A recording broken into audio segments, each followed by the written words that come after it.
అందరికీ నమస్తే అండి. వరుసగా ప్రమాదాలు, విషాదాలు రాష్ట్రాన్ని విచారంలోకి నెట్టేస్తున్నాయి. ఒక రకంగా ఒక వారం రోజుల కిందట రాజమండ్రిలోనేమో కల్తీపాలు ఊహించని సంఘటన, 6 చనిపోయారు. అది జరిగిన 2 రోజులకే శ్రీకాకుళంలో అతిసార వ్యాధి. ఇది ప్యూర్లీ ప్రభుత్వ నిర్లక్ష్యం. అతిసార వ్యాధి అనేది పూర్తిగా ప్రభుత్వ నిర్లక్ష్యమే. అక్కడ సప్లై చేసిన నీటిలోనే నీరే మంచినీరు కాదు, కలుషిత నీరు అనేది ధృవీకరించారు. దానివల్ల ఇప్పటికీ చాలామంది హాస్పిటల్ చుట్టూ తిరుగుతున్నారు. సో ఇప్పుడు తాజాగా ఈరోజు ఊహించని పెను ప్రమాద విస్ఫోటనం జరిగింది. కాకినాడ జిల్లాలో సామర్లకోటన మండలం వేట్లపాలెంలో బాణాసంచా తయారీ చేస్తున్న ఒక చోట పేలుడు సంభవించడంతో 18 మంది అక్కడికక్కడే మరణించారు. దాదాపుగా మరో 10 మంది విషమ పరిస్థితుల్లో అంటే ప్రాణాపాయ పరిస్థితుల్లో చికిత్స పొందుతున్నారు హాస్పిటల్లో. వారి పరిస్థితి కూడా ఏమంత సవ్యంగా లేదు అని చెప్తున్నారనమాట. సో ఇక్కడ బాణాసంచా తయారీ కేంద్రంలో టపాసులు తయారు చేస్తుండగా ఒక్కసారిగా భారీగా పేలుడు సంభవించడంతో పెద్ద ఎత్తున మంటలు వచ్చేసాయి. ఆ సమయంలో అక్కడ లోపల 30 మంది ఉన్నారు. ఎవరు బయటికి రావడానికి అవకాశం లేదు. దాంతో 18 మంది అక్కడే మంటల్లో చిక్కుకొని, పేలుడు శబ్దానికి భయపడి మంటల్లో చిక్కుకొని 18 మంది అక్కడే ప్రాణాలు పోయారు.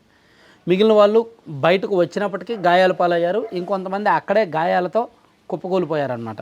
వాళ్ళని ఇమీడియట్గా హాస్పిటల్కి తీసుకువెళ్లారు. మృతుల సంఖ్య మరింత పెరిగే అవకాశం ఉందన పేలుడు ధాటికి మృతదేహాలు స్థానిక పంట పొలాల్లో కూడా ఎగిరిపడ్డాయంటండి. చూడండి ఎంత దారుణం. అక్కడ నుంచి ఒక 50 మీటర్లు 100 మీటర్లు పంట పొలాల్లోకి ఎగిరిపడ్డాయి పేలుడు ధాటి కారణంగా. ప్రమాద సమయంలో 30 మంది కార్మికులు ఉన్నట్టు చెప్తున్నారు. పేలుడు ధాటికి చుట్టుపక్కల ఇల్లు కూడా ధ్వంసమయ్యాయి. దట్టమైన పొగలు అలముకున్నాయి. సంఘటన స్థలానికి చేరుకున్న అగ్నిమాపక సిబ్బంది సహాయక బృందాలు సహాయక చర్యలను చేపట్టాయి. ఘటనా స్థలంలో బాధిత కుటుంబాల ఆర్తనాదాలు మిన్నంటాయి. ప్రస్తుతానికి ఇప్పటికీ కూడా సహాయక చర్యలు కొనసాగుతున్నాయి. మంటలను అదుపు చేయడానికి చూస్తున్నారు. చుట్టుపక్కల ఇల్లు కూడా గోడలు బీటలు వాలాయి అన్నమాట. పెద్ద పెద్ద ఇల్లు కూడా పెంకులు పడిపోయాయి. అవన్నీ జరిగాయి. సో బాణాసంచా తయారీ కేంద్రాల్లో అనేక చోట్ల ఇటువంటి ప్రమాదాలు జరుగుతూనే ఉన్నాయి గతంలో కూడా.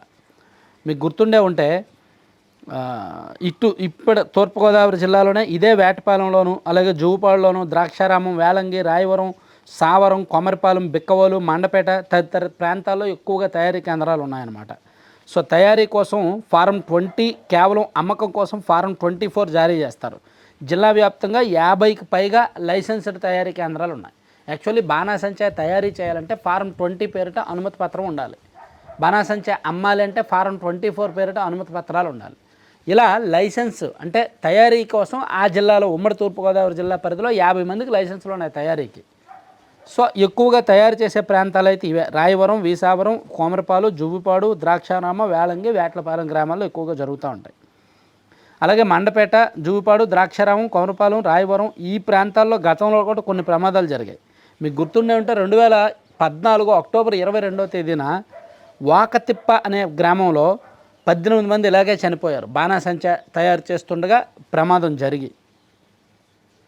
అలాగే కోనసీమ జిల్లా ఐనవల్లి మండలం విలస గ్రామంలో కిరాణా షాపులో బాణాసంచా పేలి భార్యాభర్తలు కూడా చనిపోయారు గతంలో.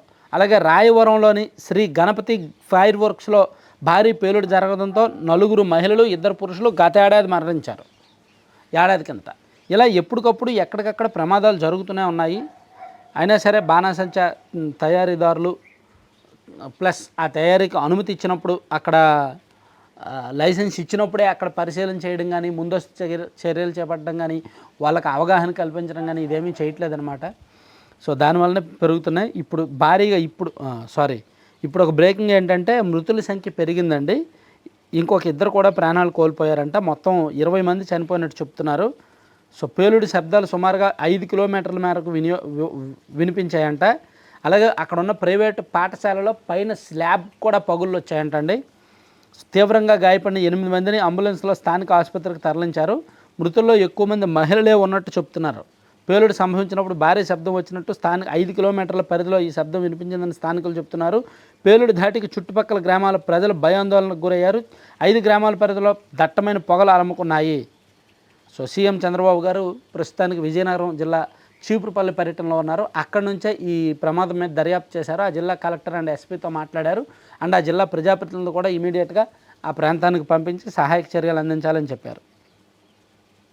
సో మృతుల పేర్లు ఇప్పటి వరకు 11 మంది మృతదేహాలను గుర్తించారు. వాళ్ళ పేర్లు అడబాల శ్రీను, కడింపల్లి కృపమ్మ, కడింపల్లి ధనరాజు, సాధనాల సత్యవేణి, ఒట్లూరు రవి, మందపల్లి చిన్ని, నిమ్మద కరుణ, గంపల మంగ, గొడత మహేష్, గొడత రాము, గొడత నాని అని చెప్తున్నారు. ప్రాథమికంగా వాళ్ళ పేర్లు ఐడెంటిఫై చేసిన పేర్లు అయితే ఇవి. ఇంకా కొంతమంది ఉన్నారు, వాళ్ళు ఎవరనేది చెప్తున్నారు. ఓవరాల్గా 20 మంది అనేది తాజా సమాచారం.